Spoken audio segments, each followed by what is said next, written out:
So tips for new tutors that I would give you are, I have a few major ones I think of, and I could talk for hours, but I won't.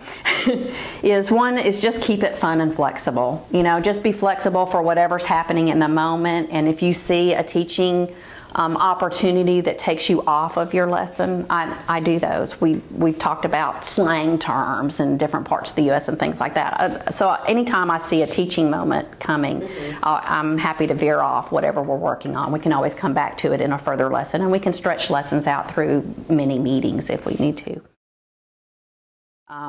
Homemade games or computer games, anything that I can do that makes it fun, that makes us laugh. Because when you laugh, you remember things. And so I like to try and keep things very fun and very light.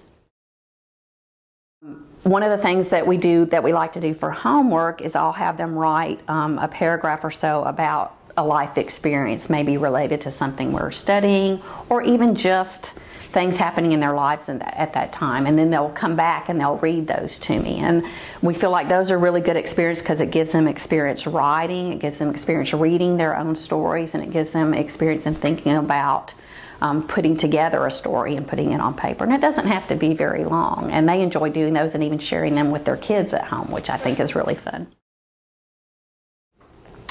I will admit I'm social media challenged. I don't Facebook and I don't Twitter and I don't do those things, and I probably should. They would be helpful to my students. But one of the things that we do is use texting on our phones. So we communicate by texting. You know, I let them know where I'm at the library and stuff. And even during the week, we'll touch base with each other. How's your week going?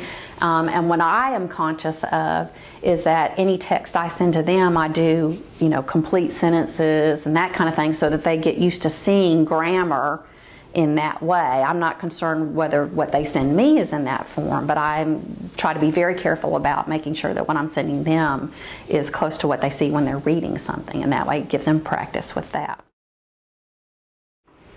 And then for me, lastly, I guess the most important thing for me as a tutor, and this is just me as a person, is this connecting with my students. I enjoy this sort of one-on-one, or, you know, one-on-two. I really like that connection. I feel like we're friends.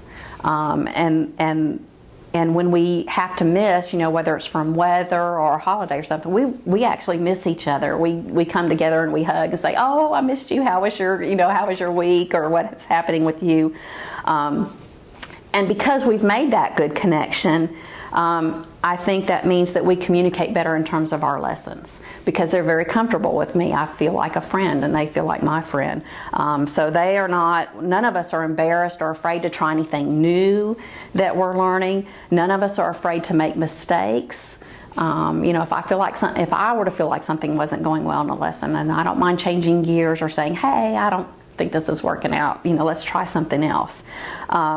They are very eager to try things and not afraid to make mistakes, and they'll come and tell me about what's happened in their week and what they've been reading and all of that.